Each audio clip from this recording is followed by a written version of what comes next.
నమస్తే welcome to YoYo Cine Talkies. Mega power star Ram Charan selective గా సినిమాలు చేసుకుంటూ పోతున్నారు. ఇప్పటికే గేమ్ చేంజర్ షూటింగ్ పూర్తి చేసుకున్న రామ్ చరణ్ తర్వాత బుచ్చిబాబు దర్శకత్వంలో సినిమా ఒప్పుకున్నారు. అయితే ఈ సినిమా షూటింగ్ ఇంకా మొదలు కాకుండా అప్పుడే రామ్ చరణ్ 17 గురించి ప్రచారం మొదలైపోయింది. బాలీవుడ్ కల్ట్ దర్శకుడిగా పేరున్న సంజయ్ లీలా భన్సాలీతో ఓ పాన్ ఇండియా మూవీ చేయబోతున్నాడనే వార్త ఊపందుకుంది. గత కొంతకాలంగా చరణ్ విపరీతంగా ముంబై ట్రిప్పులు కొడుతున్నాడు. అది ఈ ప్రాజెక్టు కోసమేననే కామెంట్లకు లింక్ కుదురుతుంది.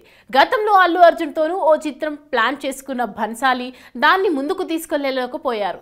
ఆ స్థానంలోనే చరణ్ వచ్చాడన్నది నార్త్ మీడియా టాక్. నిజానిజాలు ఇంకా తెలియాల్సి ఉంది. 11వ శతాబ్దానికి చెందిన సుహల్ దేవ్ అనే పోరాట యోధుడి గాథను తెరకెక్కించేందుకు భన్సాలి ఎప్పటి నుంచో ట్రై చేస్తున్నారు. శ్రావస్తి సామ్రాజ్యానికి రాజైన ఈ చక్రవర్తి అతి తక్కువ సైన్యంతో ఘాజీ సలార్ మసూద్ని ఓడించి చంపడం గురించి చరిత్రలో ఎన్నో కథనాలున్నాయి.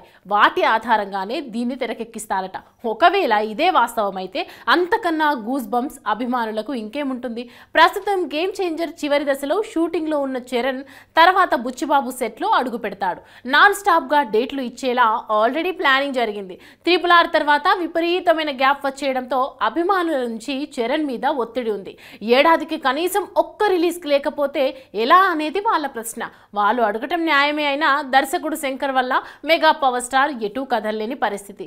ఒకవేళ ఇండియన్ 2 లేకపోయి ఉంటే ఈ టెన్షన్ చర్చ రెండూ ఉండేవి కావు. రాజ్ కుమార్ హిరానీ పేరు కూడా ఆ మధ్య వినిపించింది. కానీ అది వాస్తవం కాదట. ఎలాగైనా 2024లోనే గేమ్ చేంజర్ ని విడుదల చేయాలని చూస్తున్న నిర్మాత దిల్ రాజు సంకల్పం నెరవేరాలని మెగా ఫ్యాన్స్ మూకుమ్మడిగా కోరుకుంటున్నారన్నమాట.